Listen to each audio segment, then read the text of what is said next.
I feel like I'm not even close. Oh, I've hit the world border. There's no way it's anywhere near the world border, right? And when I used to do this, I would just run in a straight line the entire time. But that's kind of hard if you don't know which direction the line is pointing or where you start the line from. Yep, that's me. Bet you're wondering how I ended up here, huh? It all started 10 years ago. I was the world's most 25th best Skyrim speedrunner. My PB clocked in around 42 minutes at a time when the world record was sitting at a very speedy 24 minutes, so you could say I was somewhat of a prodigy. Like every good sports movie, after 10 years of no practice and heavy binge drinking, I'm back, baby. And I'm ready to reclaim my rightful place, somewhere in the middle of the leaderboard. My first run in 10 years started off in pretty high spirits. I was pretty sure muscle memory was going to carry me through it, and nailing the admittedly very easy infinite sprint glitch first try felt pretty good. But the realization of how difficult this was going to be set in pretty quickly after a few minutes when I hadn't progressed past the first 10 seconds of the game.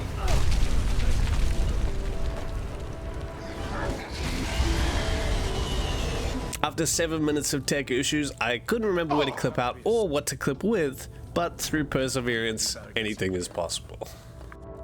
You better get some gear.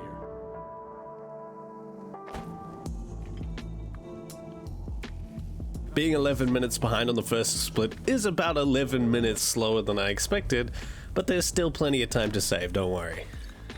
I'm too poor to pay the fine, I've already missed my opportunity to get the gold I need for the run, and I also couldn't find a guard. Thankfully, it's not that much slower to sleep through your prison sentence, even if it is extremely embarrassing. I'm honestly still not sure if you have to talk to this guy, but at this point I'm completely lost. Can I fast travel from this location? Do you have to be outside to fast travel? Dude, I don't remember the basics of Skyrim, let alone speedrunning. Things are looking up. We lost much less time on that split. Unfortunately, I forgot to get the fast travel point here, so that's going to cost me some time later. The next clip was nightmarishly difficult in comparison to usual.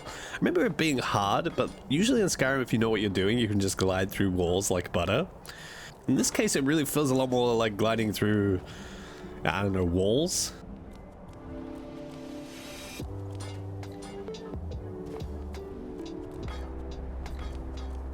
Performed the first sequence break and yeah, then really couldn't remember what to do. I don't think I knew the right dialogue options to push, even when I was good at this game. And by good, I mean, you know. What the hell am I supposed to do, dude? I guess we fight them. Okay, Esmond won. Nice. That's honestly exactly what we needed. I spent forever trying to clip out here. But this is one of the most miserable clips in the best of circumstances. We're trying to use a bucket when we should have a platter. Kind of like trying to hammer in a nail with a screwdriver. Like, you could probably do it, but you're gonna look like an idiot. Well, it's straight up floating and it's not there. Okay, cool.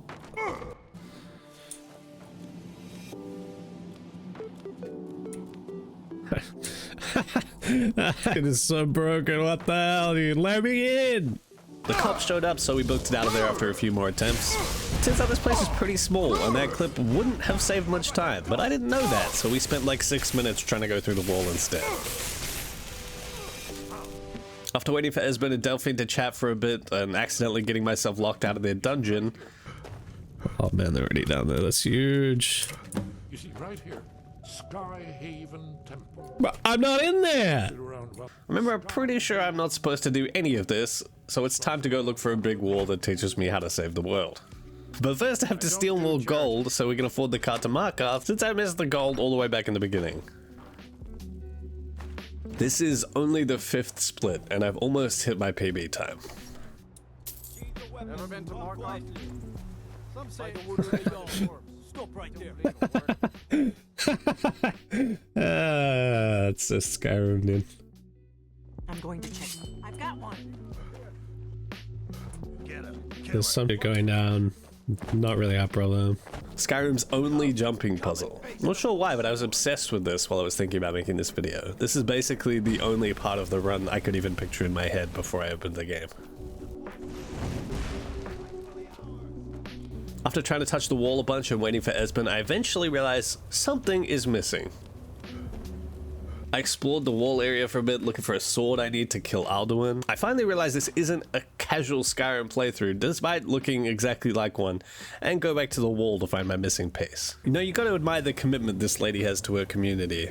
She basically dedicated her entire life to making sure the world is ready for Alduin's return, and she knows for a fact that I'm the only person that can defeat him.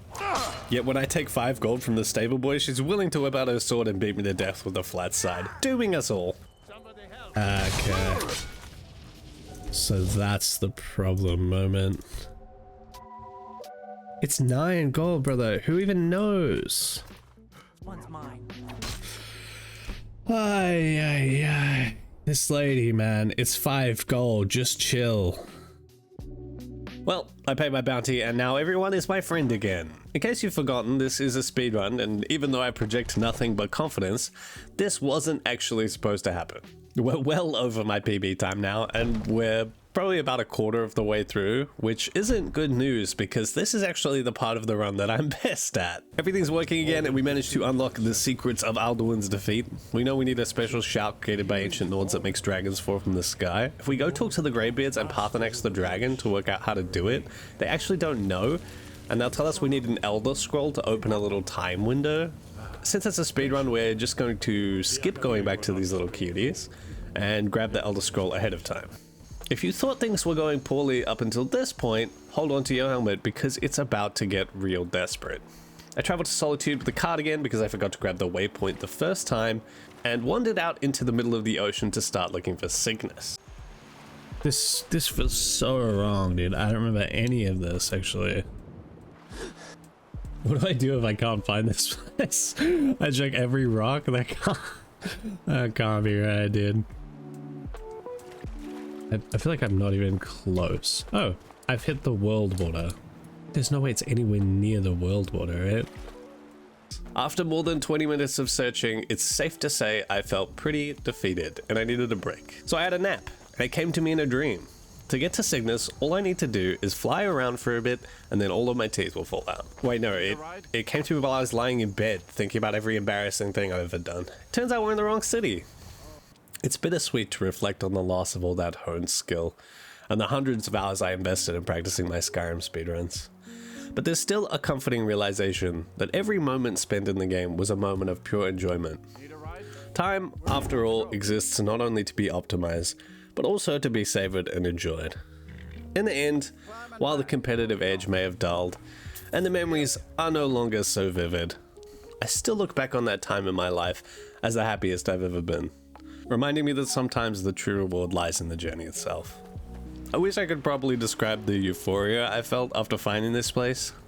It might not be fast, and realistically it was never even a challenge in the past, but searching my brain and making the connections I need made that light bulb moment when I realized my mistake so deeply satisfying. I can't remember which one of these things I'm supposed to take, so it takes me a few attempts to steal both. But that's all we needed from him. Now it's on to the next nightmare segment. For some reason, anytime I need to run from one place to another that isn't actually in line with the game's story, it doesn't seem to be sitting in my brain ready for access. After 30 minutes of looking for this one, I had to straight up look it up.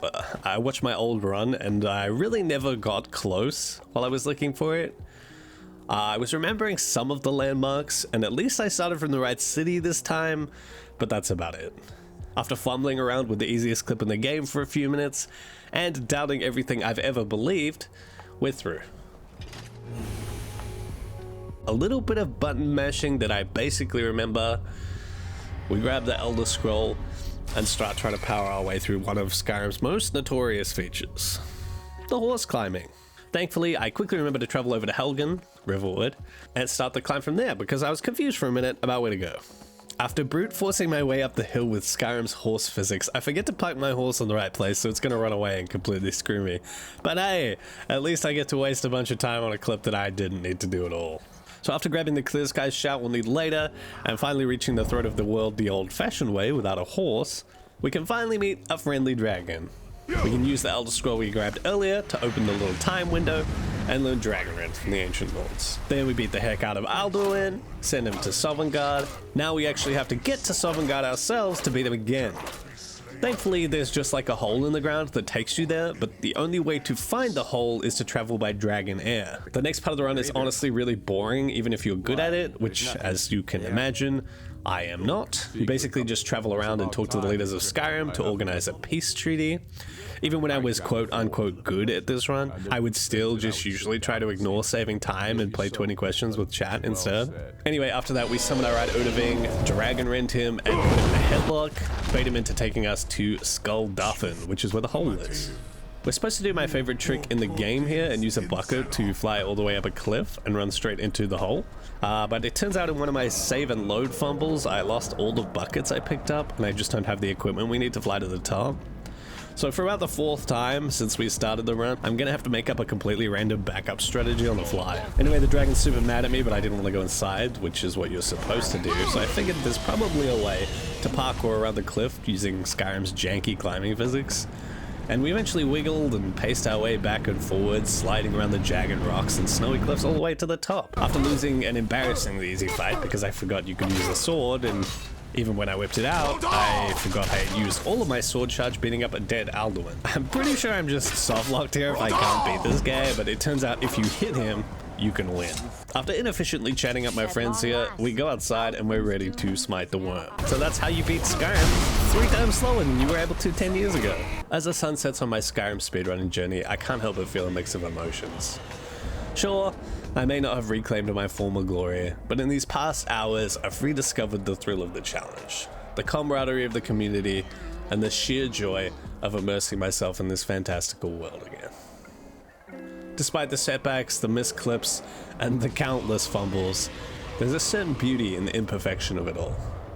Each mistake was a lesson learned, each failed attempt a reminder of the passion that still burns within me for this game.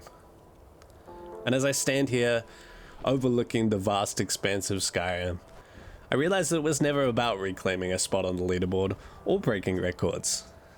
It was about the journey, the laughter shared with chat, the moments of frustration that ultimately led to moments of triumph. So here's to the memories made, the friendships forged, and the adventures yet to come. Skyrim may have beaten me this time, but who knows what the future holds.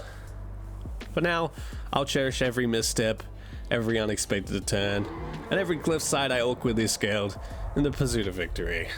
Because in the end, it's not about the destination, but the joy of the journey itself. If you made it all the way up until this point of the video, thank you for joining me on this little journey. Thank you so much to anyone who liked the video or subscribed to the channel. Really appreciate it. And if you'd like to see more content like this, or if you have any feedback, please let me know. Be kind to yourself. Wishing you all the love, happiness, and success in the world. Until next time.